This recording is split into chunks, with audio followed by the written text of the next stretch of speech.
Hello and welcome back to the YouTube channel which is commerce by Rohit bhaiya. अब हम क्या start करने वाले हैं? हम इस वीडियो में स्टार्ट करने वाले हैं डिसोल्यूशन ऑफ पार्टनरशिप। मतलब फर्म डूब गई है, अब सारे एसेट्स वगैरह को बेचना है और हमें पैसे देने हैं अपने क्रेडिटर्स को। क्या होता है डिसोल्यूशन और कैसे बनते हैं इसके अकाउंट्स, समझते हैं और चलो शुरू करते हैं आज की क्लास।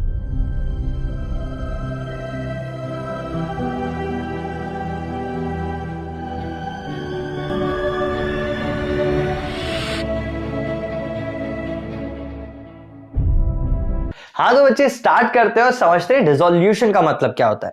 देखो अकाउंटिंग टर्म्स में ना डिसोल्यूशन का मतलब होता है किसी चीज का खत्म हो जाना। अब डिसोल्यूशन जो टर्म है खुद में दो मीनिंग कैरी करता है। एक होता है डिसोल्यूशन ऑफ फर्म और दूसरा होता है डिसोल्यूशन ऑफ पार्टनरशिप। अब देखते हैं इन दोनों के बीच में डिफरेंस क्या होता है। देखो डिसोल्यूशन ऑफ फर्म का मतलब क्या होता है, फर्म ही डूब गई। और डिसोल्यूशन ऑफ पार्टनरशिप का मतलब है कि फर्म यानी जो बिजनेस है वो तो चल रहा है लेकिन पार्टनर्स का रिलेशनशिप चेंज हो गया। कैसे होता है देखो, समझो तीन पार्टनर्स थे ए बी और सी, ये एक बिजनेस करते थे। ठीक है, अब इनका बिजनेस था XYZ लिमिटेड। अब ये XYZ लिमिटेड एक नाम की फर्म थी जिसमें ए बी और सी पार्टनर्स थे। इन पार्टनर्स में जो रेशो था वो था 1:1:1 का। ये प्रॉफिट शेयरिंग रेशो था जिसमें ये प्रॉफिट शेयर करते थे। अब एक दिन ये इन लोगों में डिसाइड हुआ कि यार सी हमारे पार्टनरशिप से निकल जाएगा, मतलब सी को कुछ और बिजनेस अपॉर्चुनिटी मिल गई। तो अब यार इन्होंने डिसाइड किया कि सिर्फ ए और बी ही बिजनेस को कंटिन्यू करेंगे और सी पार्टनरशिप से निकल जाएगा। अब यहां पे जो सी निकल गया तो ए और बी का रेशो चेंज होगा। मतलब अगर 1:1:1 था तो ये 1 तो चला गया, 1:1 ही रेशो बचेगा, मतलब जितना प्रॉफिट है आधा आधा शेयर होगा। तो यहां पे पार्टनर्स के बीच का रिलेशनशिप चेंज हो रहा है, इसीलिए इसको बोलते हैं डिसोल्यूशन ऑफ पार्टनरशिप। पार्टनरशिप खत्म हो गई, नई बन गई, लेकिन जो फर्म है वो तो चलता रहा, बिजनेस हमारा चलता रहा। ठीक है, एक और एग्जांपल इसमें हो सकता है कि ए बी और सी तीनों पार्टनर्स थे जो 1:1:1 में प्रॉफिट शेयर कर रहे थे। लेकिन एक दिन इनको अचानक से लगा कि यार ए सबसे ज्यादा काम कर रहा है, बी थोड़ा कम काम कर रहा है और सी तो काम करता ही नहीं, तो हम रेशो चेंज करते हैं। और पहले जो रेशो था 1:1:1 इसको चेंज करके इन्होंने रेशो कर दिया 3:2:1। अब इसको भी डिसोल्यूशन ऑफ पार्टनरशिप कहते हैं। इसका मतलब पार्टनरशिप का डिसोल्यूशन हुआ, 1:1:1 शेयर जो था वो वाली पार्टनरशिप खत्म की हमने, वो डिसॉल्व हुई और नई पार्टनरशिप बनी जो 3:2:1 में नया प्रॉफिट शेयरिंग रेशो आया और नया प्रॉफिट ऐसे शेयर होगा। तो इसको भी डिसोल्यूशन ऑफ पार्टनरशिप बोलते हैं। यहां पे समझो कि डिसोल्यूशन ऑफ पार्टनरशिप हो रहा है, बिजनेस कंटिन्यू हो रहा है।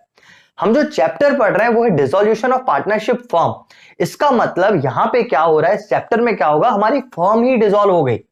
फर्म ही डिसॉल्व हो गई का मतलब हमारी फर्म का जो बिजनेस है वही बंद हो गया। जो XYZ लिमिटेड थी ना वही खत्म हो गई, मतलब अब वो अपने ऑपरेशंस कंटिन्यू नहीं कर पा रही। तो यहां पे XYZ को डुबाना पड़ेगा, डिसॉल्व करना पड़ेगा। अब जब डिसॉल्व करते हैं तो क्या होता है, सारे के सारे एसेट्स को बेचते हैं और अपनी सारी सारी रियलाइज करते हैं अपनी लाइबिलिटीज को। ठीक है, अब ये कैसे करते हैं वो तो अपन सीखेंगे, लेकिन यहां पे डिफरेंस समझो। पार्टनरशिप, डिसोल्यूशन ऑफ पार्टनरशिप में सिर्फ पार्टनरशिप खत्म हो रही है, बिजनेस चल रहा है। डिसोल्यूशन ऑफ फर्म में फर्म ही खत्म हो रही है तो पार्टनरशिप तो खत्म हो ही जाएगी, क्योंकि फर्म ही नहीं है तो पार्टनर कैसे रहेंगे। समझ में आई बात? तो ये है इनका डिफरेंस। अब हम एक और तरीका, एक और डिफरेंस को देखते हैं। दो टर्म्स हैं, फर्म के डेट्स और प्राइवेट डेट्स। फर्म के डेट्स का मतलब फर्म को जो पैसे देने हैं, मतलब मेरी जो XYZ लिमिटेड जो मेरी फर्म है इसको कितने लोगों को पैसे देने हैं, कौन से इसके क्रेडिटर्स हैं, फर्म ने किससे लोन लिया था, मतलब तीनों पार्टनर ने मिलकर किससे लोन लिया था, ठीक है, उसका लोन पे ऑफ करना है। फर्म का जो भी है ये फर्म के डेट्स को उतारना है। ये फर्म के डेट्स क्या होते हैं, जो बिजनेस के नाम पे आपने लिए, बिजनेस के लिए आपने लिए, ये होते हैं फर्म के डेट्स। एक होता है प्राइवेट डेट्स, जैसे ए बी और सी तीनों पार्टनर्स हैं, ए ने अपने बच्चे के एजुकेशन के लिए लोन लेके रखा है, समझे? तो ये हो गया ए का पर्सनल लोन यानी प्राइवेट डेट। अब इसमें ए को कोई भी मदद नहीं करेगा, मतलब XYZ लिमिटेड मदद नहीं करेगी उसके बच्चे का एजुकेशन लोन पूरा करने में। समझ में आई? वो उसका प्राइवेट मामला है, वो प्राइवेट डेट है, वो ए खुद डील करेगा। लेकिन ए ने जो बिजनेस के लिए लोन लिया है वो सब होते हैं फर्म के डेट्स। समझ में आई बात? ये होता है डिफरेंस प्राइवेट डेट और फर्म के डेट्स में। एक और चीज समझते हैं, क्या समझते हैं कि रियलाइजेशन और रिवैल्यूएशन में डिफरेंस क्या होता है। भाई हम अभी तक रिवैल्यूएशन अकाउंट बनाते आए ना, तो यहां पे भी रिवैल्यूएशन क्यों नहीं कर रहे हैं? देखो जब हमारी फर्म ही खत्म हो रही है तो हमको एसेट्स को रिवैल्यू करने का क्या मतलब? समझो, हमको तो एसेट को रियलाइज करना है ना, मतलब हमको एसेट को बेचना है और पैसा इकट्ठा करना है, ठीक है, और उस पैसे को हमारी जो लाइबिलिटीज है उनको उतारने में यूज करना है। तो यहाँ पे रीवैल्यूएशन करने का कोई मतलब ही नहीं निकलता। अगर रीवैल्यू कर भी दिया तो भी आपको बेचना ही है उसको फाइनली, इसलिए रीवैल्यूएशन अकाउंट नहीं बनता है, रियलाइजेशन अकाउंट बनता है। मतलब सारे एसेट्स की जो स्क्रैप वैल्यू है, मतलब जितने पे वो बिक रहे हैं, हम डायरेक्टली वो देखते हैं, ठीक है। तो कैसे बनता है रियलाइजेशन अकाउंट, हम लोग शुरू करते हैं। हाँ तो बच्चों देखते हैं कि रियलाइजेशन अकाउंट क्या होता है। देखो यहाँ पे रियलाइजेशन अकाउंट में अकाउंट तो हम लोग सीखेंगे ही, और उसके जर्नल एंट्रीज भी देखेंगे साथ साथ में, क्योंकि जर्नल एंट्रीज इस चैप्टर में थोड़ा सा इंपॉर्टेंस रखती हैं, आ सकती हैं एग्जाम में। अब यहाँ पे जर्नल एंट्रीज है और रियलाइजेशन अकाउंट में बना रहा हूं, तुम लोग नोट्स का टेंशन मत लेना, कॉपी पेन उठाओ, साथ साथ में जितना लिख सको लिख लो। इस चैप्टर के एंड में मैं पूरे नोट्स का पीपीटी बना के डाल दूंगा, तो मतलब जैसे ही वीडियो खत्म होगा तुम वहां पे स्क्रीनशॉट्स पीपीटी से ले सकते हो इजीली। ऑलराइट, तो बिल्कुल लोड मत लेना नोट्स का, लिखने का आराम से, सब कुछ लास्ट में है तुम्हारे पास पका पका है, ठीक है। शुरू करते हैं। देखो रियलाइजेशन अकाउंट क्या होता है। रियलाइजेशन अकाउंट में हम अपनी बैलेंस शीट के सारे एसेट्स और सारी लायबिलिटीज को रियलाइज कर रहे हैं। एसेट्स को रियलाइज करना यानी उनको बेच के पैसा इकट्ठा करना, और लायबिलिटीज को रियलाइज करना मतलब पैसे से उन लायबिलिटीज को पे करना। अब देखो यहाँ पे रियलाइज करने का मतलब क्या होता है। देखो हर एसेट जो है ना, वो उसके वैल्यू पे, स्क्रैप वैल्यू पे जरूरी नहीं है कि बिके। जैसे कोई मशीन है, मेरे पास 50,000 रुपए की मेरी बुक में दिख रही है, लेकिन हो सकता है कि मार्केट में जब मेरा बिजनेस बंद हो गया तो हो सकता है वो 50,000 की बिके ना, हो सकता है वो 40,000 की ही बिके। तो इसीलिए मुझे उसको पहले रियलाइजेशन अकाउंट में लाना है और फिर उसको बेच के रियलाइज करना है पैसा। अब कैसे होता है देखो, सबसे पहला तो हम एसेट्स और लायबिलिटीज को ट्रांसफर करेंगे अपने रियलाइजेशन अकाउंट में। अब कोई भी एसेट होता है तो उसका बैलेंस होता है डेबिट। अगर किसी भी डेबिट बैलेंस की चीज को खत्म करना है, मतलब उसको रियलाइजेशन अकाउंट में डालना है, तो क्या एंट्री करनी पड़ेगी, एसेट को करना पड़ेगा क्रेडिट और ऊपर आ जाएगा रियलाइजेशन अकाउंट। तो सबसे पहली एंट्री एसेट्स को ट्रांसफर करने की हो जाती है, realisation account debit to assets. अब टू एसेट्स मैंने बोला है, इसका मतलब समझ लो, realisation to machinery, realisation to building, और सारी चीजें, मतलब टू एसेट्स एक होलसम मैंने तुम्हें बता दिया। Realisation account debit to assets किया तुमने, सबसे पहली एंट्री पास की। दूसरी एंट्री में अब लायबिलिटीज को ट्रांसफर करोगे रियलाइजेशन अकाउंट में। लायबिलिटीज का बैलेंस होता है क्रेडिट, खत्म करने के लिए करना पड़ेगा उनको डेबिट, तो यहां पे दूसरी एंट्री हो जाती है liabilities account debit to realisation. ये हो गया, दोनों एसेट्स और लायबिलिटीज ट्रांसफर हो गए हैं अपने रियलाइजेशन अकाउंट में।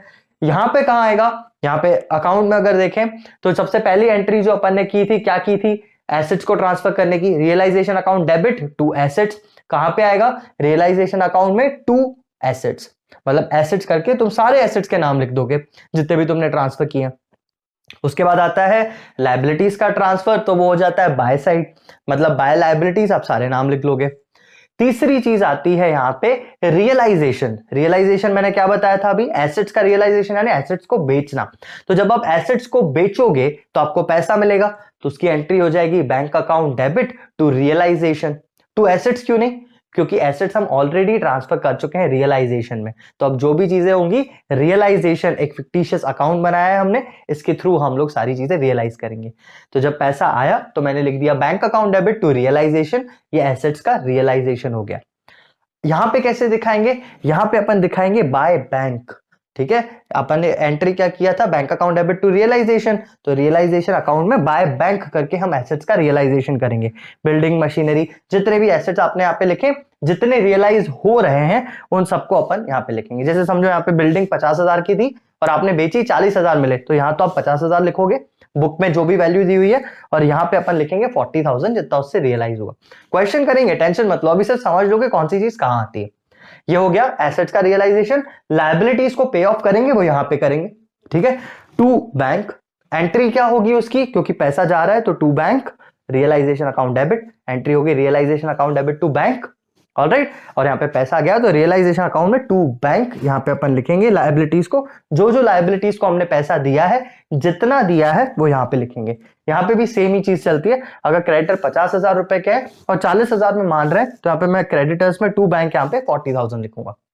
आई बात समझ में। अब आगे सीखते हैं कि और क्या होता है। आगे देखो, एसेट्स को जब रियलाइज किया जाता है ना, तो दो तरीके से रियलाइज किया जाता है, या तो उसको मार्केट में बेच के पैसा इकट्ठा किया जाता है, या तो फिर कोई पार्टनर ही उसको लेके चला जाता है। फॉर एग्जाम्पल कोई मशीन थी, मशीन तो नहीं, कोई फर्नीचर था और पार्टनर ही उसको लेके चला गया। तो उससे बोला पार्टनर ने कि यार मुझे दे दो ये फर्नीचर, मैं अपने घर पे यूज कर लूंगा। तो हम इन दिस केस ये मानेंगे कि हम उस पार्टनर से पैसा लेंगे, है ना, बैंक में रियलाइज ना करके हम उस पार्टनर से पैसा लेंगे। इसको बोलते हैं assets taken over by partner या liabilities taken over by partner. अब जब asset taken over by partner है तो ट्रीटमेंट देखो ज्यादा चेंज नहीं होता कुछ, बस बैंक की जगह हम पार्टनर्स कैपिटल को रख लेते हैं। इसका मतलब हम बैंक जो लिख रहे थे ना, वहां पे अपन पार्टनर्स कैपिटल को डेबिट कर देंगे, क्योंकि हम इसको डेटर बना देंगे पार्टनर को। हम बोलेंगे कि यार इससे पैसा लेना है क्योंकि ये कोई एसेट लेके गया है, ठीक है। तो assets taken over by partner की एंट्री होती है partners capital account debit to realisation, ठीक है। पार्टनर लेके जा रहा है कोई एसेट्स, तो एंट्री क्या होगी यहां पे होगी बाय पार्टनर्स कैपिटल। हम उस एसेट्स का नाम भी लिख देंगे। समझो डेटर्स को पार्टनर लेके जा रहा है, बोल रहा है डेटर्स को मैं पे कर दूंगा, तो बाय पार्टनर्स कैपिटल वो हमने एसेट का नाम लिख दिया। आई बात समझ? मतलब ये पार्टनर ने रियलाइज किया, ठीक है, ये पार्टनर खुद झेलेगा इसको, या पार्टनर की जिम्मेदारी हुई। दूसरा होता है लायबिलिटीज। लायबिलिटीज भी कभी कभी पार्टनर बोलता है मैं खुद पे कर दूंगा, मतलब मैं खुद ही पे कर दूंगा, आपको टेंशन लेने की जरूरत नहीं है। अब इन दिस केस जब लायबिलिटी पार्टनर खुद पे कर रहा है तो टू बैंक मेरा नहीं होगा। टू बैंक क्यों नहीं होगा? क्योंकि पैसा नहीं जा रहा है, तो मैं टू पार्टनर्स कैपिटल लिखूंगा। Realisation account debit to partners capital, मुझे उस पार्टनर को पैसा देना है क्योंकि वो पार्टनर मेरा क्रेडिटर हो गया, क्योंकि उसने मेरी एक लायबिलिटी चुकाई है, तो मुझे ये पैसा पार्टनर को देना है अब, ना कि सामने वाले को। तो टू बैंक ना होके ये पार्टनर्स कैपिटल हो जाएगा। आ रही है ना बात समझ में? ये इंटरनल एडजस्टमेंट है। तो liability taken over by partner की एंट्री होती है realisation account debit to partners capital. Entry यहां पे कैसे होगी? Realisation account debit to partners capital, यानी टू पार्टनर्स कैपिटल, और वो लायबिलिटी का आप नाम लिख लोगे। आई बात समझ? अब यहां पे एक और चीज समझो, कुछ होते हैं जिनको हम बोलते हैं अनरिकॉर्डेड एसेट्स और अनरिकॉर्डेड लायबिलिटीज। इसका मतलब क्या होता है कि यार जब फर्म डिसॉल्व हो रही थी तो कुछ ऐसे एसेट्स थे जिनको इतना डेप्रिशिएट करके हमने रख दिया था साइड में, हमने बुक से खत्म कर दिया था उसको। समझो 10,000 की मशीन ली थी और 2,500 4 बार उस पर डेप्रिसिएशन लगा के खत्म कर दिया था बुक्स में से। अब बुक में वो मशीनरी नहीं दिखती थी, लेकिन जब हम एसेट्स बेच रहे थे तो हमको वो पुरानी सी मशीनरी भी दिखी। ऐसे क्वेश्चंस में तुम्हारे दिखेगा ओल्ड टाइपराइटर, तो वो ओल्ड टाइपराइटर मतलब कहीं पे पड़ा हुआ था, वैसे भी हमने ध्यान नहीं दिया था, तो ऐसा कोई अनरिकॉर्डेड एसेट आपको दिख गया, या ऐसी कोई अनरिकॉर्डेड लायबिलिटी आपको दिख गई। तो अनरिकॉर्डेड एसेट्स और अनरिकॉर्डेड लायबिलिटीज को हम डायरेक्टली रियलाइज करते हैं। हम उसको ये नहीं दिखाते कि हाँ भाई एसेट्स बुक में आया, बुक्स ही खत्म हो रही हैं, तो डायरेक्टली उसको रियलाइज करेंगे। तो जब अनरिकॉर्डेड एसेट को बेचते हैं तो पैसा रियलाइज करते हैं, सिंपल है। तो एंट्री होगी bank account debit to realisation unrecorded asset, ठीक है, bank account debit to realisation, ये रही एंट्री। और इसको पोस्ट कैसे करेंगे? By bank. जैसे अपन बाय बैंक बाकी एसेट्स रियलाइज कर रहे हैं, ये भी बाय बैंक लिख के इसको भी रियलाइज करेंगे। आप चाहो तो उसको यहीं लिख सकते हो अनरिकॉर्डेड एसेट, मैंने उसको अलग से दिखाया है ताकि समझ में आ जाए। By bank unrecorded asset. Similarly unrecorded liability है तो आप उसको डायरेक्टली पे करोगे, तो आ जाएगा realisation account debit to bank. आपने अनरिकॉर्डेड लायबिलिटी को डायरेक्टली पे किया और टू बैंक आया, तो टू बैंक यहां पे आप लिखोगे और अनरिकॉर्डेड लायबिलिटी लिखोगे। इतना ही होता है, ये इतने से ही एडजस्टमेंट्स हैं, ये हो गए। अब इसके बाद हम देखते हैं प्रॉफिट एंड लॉस पर जो इसका बैलेंसिंग फिगर निकलेगा उसकी एंट्री भी देख लेते हैं, बस फिर खत्म डिसोल्यूशन अकाउंट। बैलेंसिंग करने से पहले एक और चीज बची है, वो है रियलाइजेशन एक्सपेंसेस। रियलाइजेशन एक्सपेंसेस यानी एसेट्स को जो आप बेच रहे हो, तो आप प्रमोशन करोगे, ओएलएक्स पे डालोगे, जो भी करोगे, तो वो सारी चीजें होती हैं रियलाइजेशन एक्सपेंसेस, जो आप रियलाइजेशन करते टाइम लीगल एक्सपेंसेस भी होते हैं जो आप पे करते हो। तो अब दो तरीके से वो पे हो सकते हैं, या तो आप डायरेक्टली बाय बैंक करके उसको पे कर दो, या कोई पार्टनर पर्सनली उसको पे करे और फर्म पार्टनर को बाद में एडजस्ट करे। तो यहाँ पे रियलाइजेशन एक्सपेंसेस तो डेबिट ही होंगे क्योंकि वो एक्सपेंसेस हैं, वो हो जाएगा realisation account debit to bank अगर वो पैसे दे रहे हो आप, और अगर पार्टनर कोई कर रहा है तो टू पार्टनर्स अकाउंट, मतलब partners capital account. Realisation account debit to bank या realisation account debit to partners capital, ये एंट्री होती है रियलाइजेशन एक्सपेंसेस की। अब बस ये हो गया खत्म अपना रियलाइजेशन, सारे एसेट्स बिक गए, सब कुछ हो गया। अब बस अब उसमें से कुछ प्रॉफिट निकलेगा या लॉस निकलेगा, दोनों पार्टनर का है, उसको आप बैलेंस करो, अकाउंट को बैलेंस करके जो भी प्रॉफिट आ रहा है अगर, तो इस वाले साइड पे आएगा टू प्रॉफिट, अगर लॉस आ रहा है तो वो क्रेडिट साइड पे रियलाइजेशन अकाउंट के आएगा।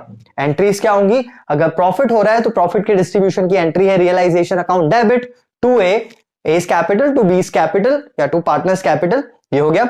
अगर लॉस है तो आ जाता है A's capital account debit B's capital account debit to realisation account. तो बाय साइड वो लॉस ट्रांसफर हो जाता है। दैट्स इट, ये था रियलाइजेशन अकाउंट। 3 अकाउंट्स बनते हैं इसमें भी, जैसे revaluation account, partners capital account और बैलेंस शीट बनता था पहले एडमिशन रिटायरमेंट तक। यहां पे बनेगा realisation account, partners capital account, cash account. अब ये कैश या बैंक अकाउंट, यहां पे 3 अकाउंट्स अलग अलग क्यों है? क्योंकि रियलाइज आप कर रहे हो। अब देखो बैलेंस शीट क्यों नहीं है, सिंपल सी बात है, अब तुम्हारी फर्म ही खत्म हो रही है तो बैलेंस शीट बनाने का क्या मतलब। तो यहाँ पे 2 अकाउंट्स 3 अकाउंट्स बनते हैं, रियलाइजेशन अकाउंट, उसके बाद पार्टनर्स कैपिटल अकाउंट और लास्ट में बनता है कैश या बैंक अकाउंट। कैश या बैंक अकाउंट का जो टोटल है अगर इक्वल आया तो वहां पे अपन समझ जाते हैं कि हाँ भाई अपना क्वेश्चन सही है या गलत है। जैसे पहले बैंक बैलेंस शीट को टैली करते थे, यहाँ कैश या बैंक अकाउंट को टैली करेंगे अपन। इतनी बात समझ में आई? नोट्स का टेंशन मत लो, नोट्स सारे हैं, हम इसी क्वेश्चन को एक एग्जाम्पल के थ्रू समझते हैं।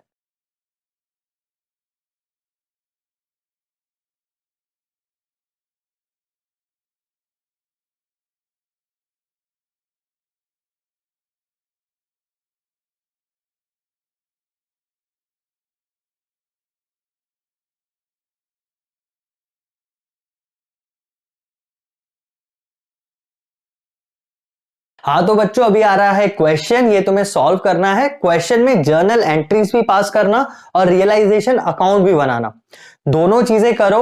वीडियो को करो पॉज और अपने क्वेश्चन को सॉल्व करो। जैसे ही क्वेश्चन हो जाता है वीडियो आगे कंटिन्यू करना और मेरे आंसर के साथ अपने आंसर को मैच करना। तो यहां आ रहा है क्वेश्चन, करो उसको start.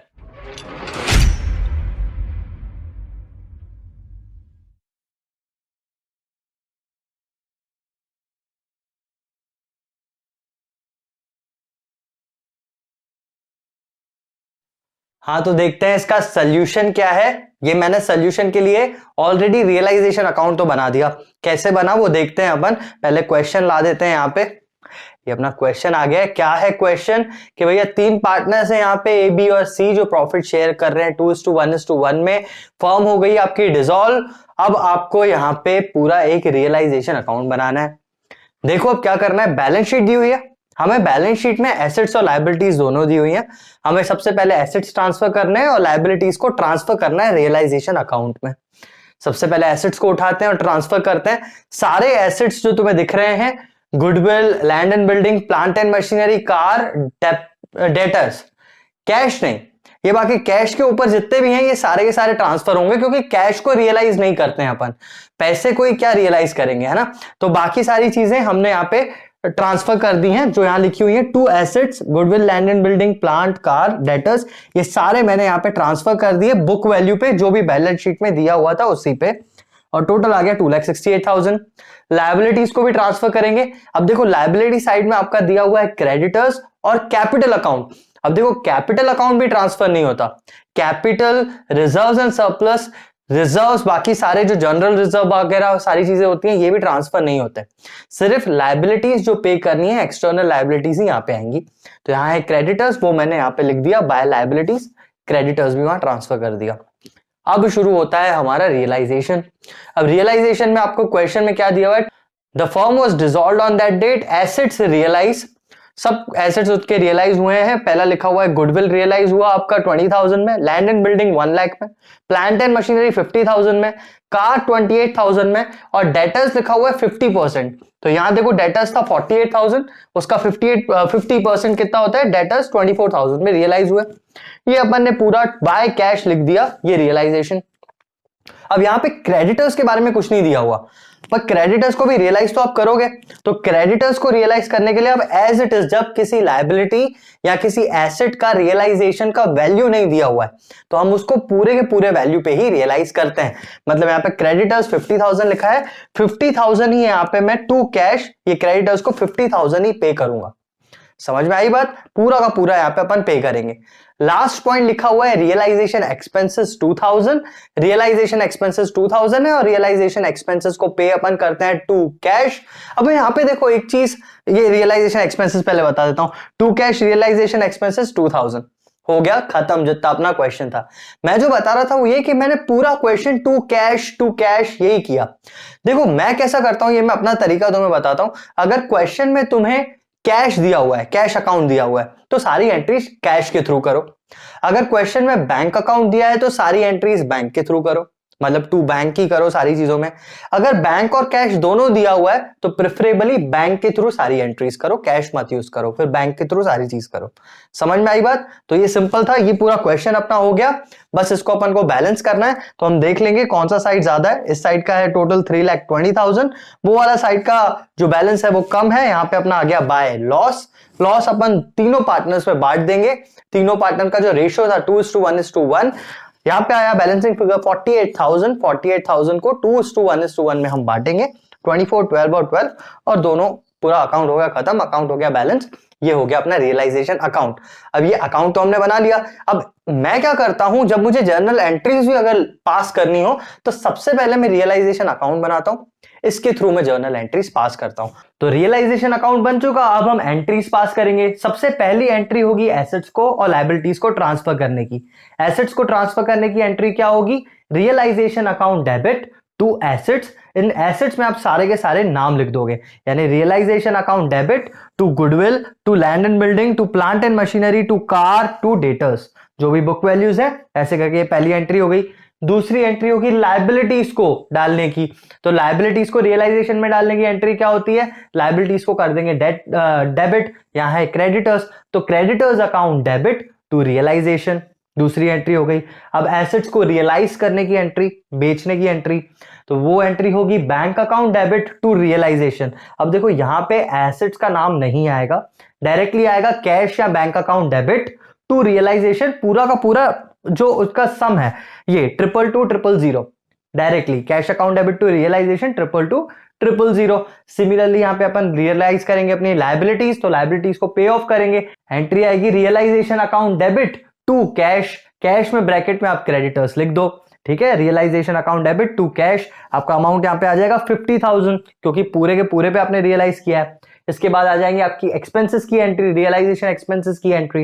Realisation account debit to cash, bracket में आप रियलाइजेशन एक्सपेंसेस लिख दो। हो गई ये सारी एंट्रीज, तो ये पूरा अकाउंट खत्म हो गया। और अकाउंट के बाद हमारा बैलेंसिंग फिगर आ गया था लॉस। तो लॉस के केस में एंट्री क्या हो जाती है? A is capital account debit, B is capital account debit, C is capital account debit to realisation. क्योंकि लॉस है तो सारे पार्टनर्स के अकाउंट्स को मैंने डेबिट किया। अमाउंट क्या आएगा?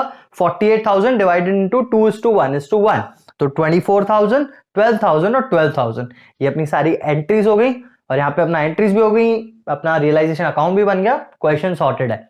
अब यहाँ पे एग्जाम में या तो तुम्हें एंट्रीज करने को आएंगी, या तो तुम्हें रियलाइजेशन अकाउंट और पार्टनर्स कैपिटल अकाउंट बनाने को आएगा।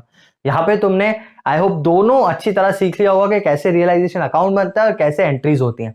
अब एक क्वेश्चन तुम करो और उसके सॉल्यूशन पे फिर मैं मिलता हूं तुमसे। पॉज करो वीडियो और क्वेश्चन को अच्छी तरह सॉल्व करो।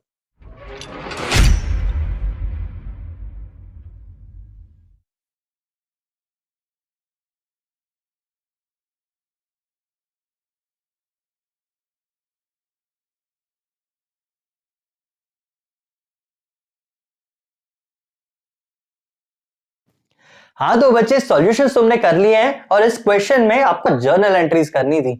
तो इन दोनों के आंसर्स ये रहे। आप आराम से वीडियो पॉज करके अपने आंसर्स को यहां से टैली कर लो, और कोई भी डाउट हो तो डिस्क्रिप्शन में मेरा लिंक है, आप कांटेक्ट करके पूछ सकते हो। सेकेंडली, इस वीडियो में हम यहीं तक ही सीख रहे हैं। नेक्स्ट वीडियो में हम लोग देखेंगे कि गुडविल का एडजस्टमेंट क्या होता है, और हम फुल फ्लेजेड डिसोल्यूशन के क्वेश्चन को कैसे करते हैं। That's all for today. मैं मिलता हूं नेक्स्ट पार्ट में, तब तक के लिए बाय।